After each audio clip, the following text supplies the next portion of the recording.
A paz do Senhor, Igreja Casa e Vida, nós estamos aqui em mais um dia dessa série direcionada ao assunto da Páscoa e da Semana Santa. Tem sido uma bênção, né? Nós temos visto o relato de muitos de vocês falando o quanto tem sido abençoador e nos empolgamos ainda mais para ser canal de bênçãos de Deus para a sua vida, porque é sinal de que estamos sendo usados pelo nosso grande Pai eterno.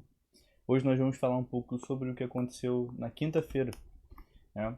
A quinta-feira, por mais que não seja tão conhecida como a Sexta-feira Santa e não tenha seu grande valor, né? Até porque a sexta-feira é feriado, quinta-feira ocorreram muitos eventos significativos, né? Eventos que conhecemos, eventos que já ouvimos nossos pastores pregando, ou em algum momento você já ouviu essas passagens ou leu essas passagens, né? A quinta-feira ela tem como principal dos eventos a prisão de Jesus. Jesus ele inicialmente estava junto com seus discípulos, estava ali comemorando, né, a Páscoa e, e esse primeiro evento, que é Jesus comemorando a Páscoa, ele mostra o quão importante é a transição da Páscoa judaica, da Pessah, como a nossa irmã Ana falou lá no domingo, para a transição do cordeiro que não tinha defeito nenhum, de que não tinha problema nenhum, ele foi oferecido em favor das nossas vidas. E agora a Páscoa ela tem um ressignificado, né? Assim como a libertação daquele povo, também fomos libertos.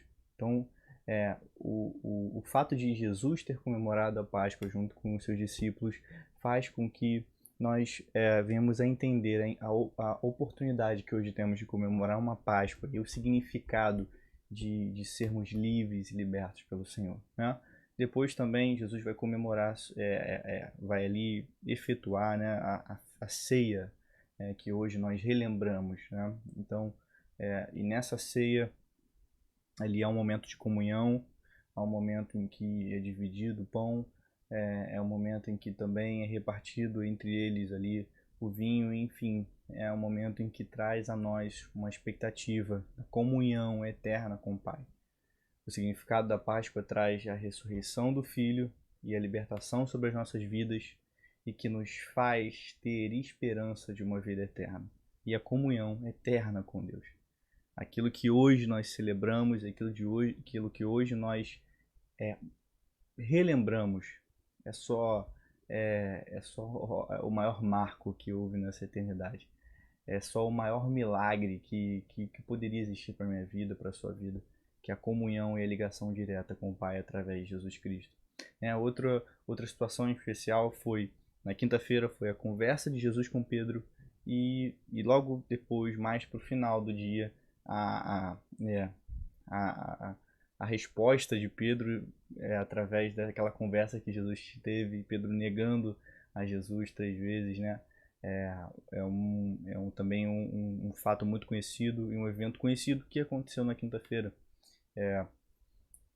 Após essa conversa, após Jesus estar orando, né, eu posso te dar referência lá em João 17, no versículo 1 até o versículo 26, diz como Jesus ele cuida dos seus discípulos, como Jesus ele está preparando todo ali o terreno, vamos dizer assim, preparando o terreno para poder preparar os seus discípulos para a missão que eles passariam a ter ainda mais, e também a premedição de que seria preso e depois pregado numa cruz e ressuscitado ao terceiro dia, né?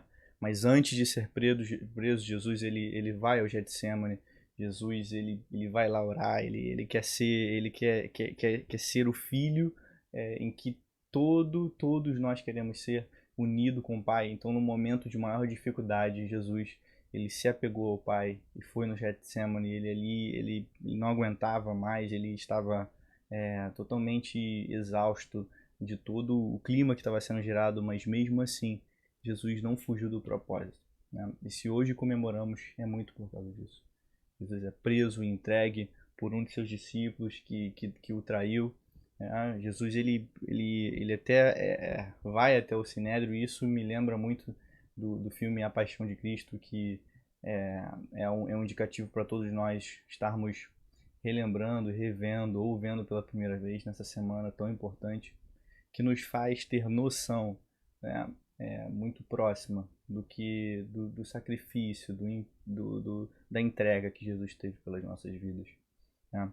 E isso tudo, né, essa quinta-feira onde Jesus ele mesmo sendo Deus, né, Jesus mesmo sendo tão divino e mesmo sendo tão homem, ele passou por toda essa dificuldade, passou por toda esses problemas, pensando no propósito eterno que tinha por trás disso, né?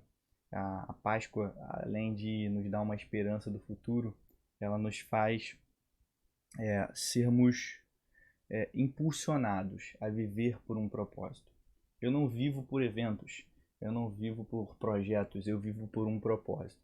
E o maior propósito que poderia existir na minha vida é a própria vida eterna. Eu vivo pela vida eterna. Se eu estou vivo hoje, é porque um Deus me deu vida e vida eterna através do seu Filho Jesus. Então, eu gostaria de deixar essa mensagem para você hoje. Na quinta-feira, tiveram muitos momentos ruins. Na quinta-feira, tiveram muitos momentos difíceis, né? Um discípulo te trair, outro discípulo te também trair, mas trair a sua confiança e negar a você. Mas também que a gente tenha na nossa cabeça que nos momentos de maior dificuldade é o momento em que nós estaremos reunidos com os nossos irmãos, como na ceia do Senhor. É um momento de maior dificuldade, mas é um momento em que estaremos em comunhão com o próprio Pai, né? Alguns dias depois, a, a, a festa, havia celebração pela ressurreição de Cristo, mas houve esse momento de dificuldade. Por mais que nós queremos ter comunhão completa, da forma que nós queremos ter com o Pai, nós nos encontraremos em situações difíceis nas nossas vidas. Todos nós já passamos por um momento difícil. E mesmo nesses momentos difíceis, o Senhor não nos abandonou. Então, ele diz para nós hoje, da mesma forma do que eu passei, da mesma forma que outras pessoas como Moisés, como Davi, como Gideão, passaram por provações, passaram por dificuldades. Eu te convido a hoje, e ele diz para a minha vida, diz para a sua vida, ele te convida a passar por todas elas, estando em comunhão, estando em fidelidade e em honra com Deus. Não deixe de entender o sentido da Páscoa e não deixe de entender que o Senhor, ele não faltou no dia da cruz. O Senhor não deixou de estar lá pregado numa cruz a fim de nos libertar e de nos dar vida. Então, assim como o salmista diz, o que eu posso dar, Senhor? O que eu darei por tantos benefícios que o Senhor tem dado para mim? E o Senhor hoje responde para a sua vida que ele deseja comunhão com você. Ele deseja fidelidade, ele deseja ter um relacionamento de pai e filho. Que essa palavra esteja pregada no seu coração nesse momento e que você tenha a oportunidade de falar essa palavra e passar essa palavra para as outras pessoas, tá bom? Que o Senhor te abençoe, que você fique nessa noite com essa palavra, em nome de Jesus. Amém.